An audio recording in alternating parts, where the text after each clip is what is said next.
हाँ जी दोस्तों, आज की इस पर्टिकुलर वीडियो के अंदर सर मेरे कोर सब्जेक्ट यानी कि एएफएम से हटकर हम एफआर के रिगार्डिंग बात करेंगे।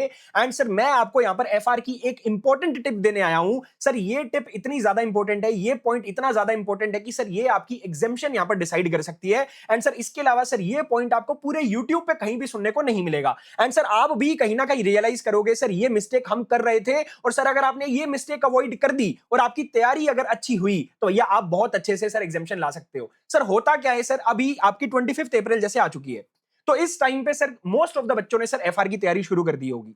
अगर आपने एफआर की तैयारी शुरू नहीं करी तो एक दो दिन में आप एफआर की तैयारी डेफिनेटली प्लान कर रहे होगे, बिकॉज आपका फर्स्ट पेपर है वो आने वाला है।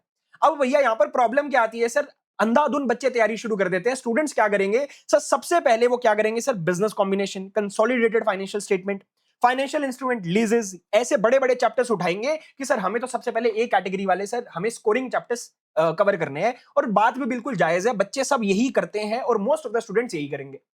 एंड सर मैं आपको एक चीज बता देता हूं सर, ये बिजनेस कॉम्बिनेशन, सीएफएस, सर ये ऐसे चैप्टर्स हैं, अगर सर इनके अंदर आपने अपनी फर्स्ट क्वेश्चन में अगर आपने बैलेंस शीट मैच नहीं करी, अगर आपकी बैलेंस शीट मैच नहीं हुई तो भैया आपका एग्जामिशन लाना बहुत मुश्किल हो जाता है। सर मैंने बहुत सारी आंसर शीट्स बच्चों की देखी हुई है एफआर के रिगार्डिंग। पहले सर मैंने एक चीज डेफिनेटली नोटिस करी है कि सर जो बच्चा एग्जामिशन लाया है सर उसका जो फर्स्ट क्वेश्चन होता है, उसकी जो बैलेंस शीट होती है ना सर, वो टैली, उसकी टैली हुई होती है। एंड सर जो बच्चा एग्जामिशन से थोड़ा सा चूक गया है कि भैया उसके 55 मार्क्स आए हैं, 54 आए हैं, 57 आए हैं, सर उसकी बैलेंस शीट मैच नहीं हुई होती।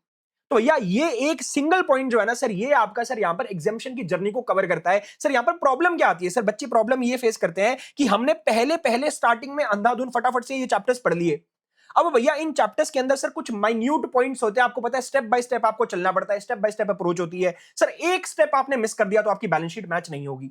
सर सिमिलरली जो आपका फाइनेंशियल इंस्ट्रूमेंट्स का जो चैप्टर है सर, इसके अंदर भी बहुत सारे पॉइंट्स होते हैं सर, जैसे हमने भी हमारे टाइम पे पढ़ा है कि sir fair value through OCI route करना है, कहीं पे fair value through PNL route करना है। तो ये माइन्यूट माइन्यूट पॉइंट्स हैं सर, ये हमारे दिमाग से स्किप हो जाते हैं। क्यों स्किप हो जाते हैं?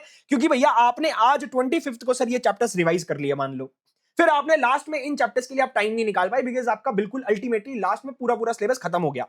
अब भैया आप जब एग्जाम में बैठने जाओगे सर, बिजनेस कॉम्बिनेशन में क्या प्रॉब्लम आएगी सर, एक स्टेप भूल गए बैलेंस शीट मैच नहीं हुई। सर सीएफएस में क्या प्रॉब्लम आएगी, एक स्टेप भूल गए बैलेंस शीट मैच नहीं हुई। Sir fair value through OCI में डालना था कि फेयर वैल्यू थ्रू पीएनएल में डालना था, भूल गए। अब भैया इससे क्या होगा, आपके मार्क्स कटेंगे।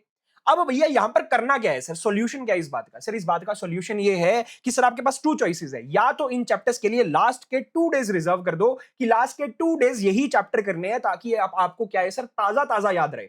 स्टार्टिंग में ये चैप्टर्स को मत पढ़ो, बिल्कुल लास्ट में पढ़ो कि भैया लास्ट में 2 डेज आपने रिजर्व करे, ताजा ताजा आपके दिमाग में होंगे, ताजा ताजा प्रेजेंट करके आओगे और भैया आपके क्वेश्चंस बिल्कुल सही होंगे, आपकी बैलेंस शीट बिल्कुल मैच करेगी। सर पर्सनली ये चीज मैंने फॉलो करी है, मैंने अपना बिजनेस कॉम्बिनेशन सीएफएस जो है वो बिल्कुल लास्ट में पढ़ा था और मेरी सर बैलेंस शीट बकायदा टैली हुई थी।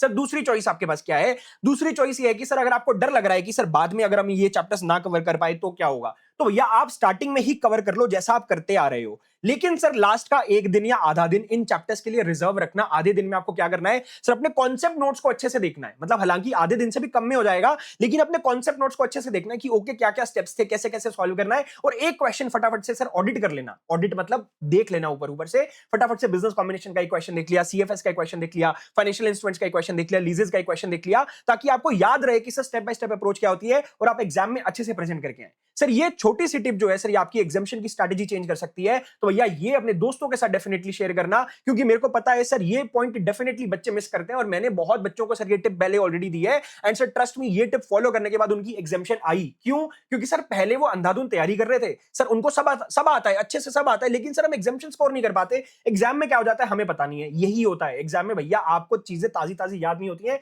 भूल जाते हो, बिकॉज ह्यूमन माइंड है। ठीक है, so now share this message with your friends. And sir अपना नाम, अपने नाम के आगे ऑब्वियसली सीए लिखकर कमेंट सेक्शन में कमेंट जरूर करके आना, जिससे आप एक मैनिफेस्टेशन करोगे कि भैया आने वाले टाइम में आप डेफिनेटली सीए बनोगे। मिलते हैं नेक्स्ट वीडियो के अंदर, टेक केयर, बाय बाय।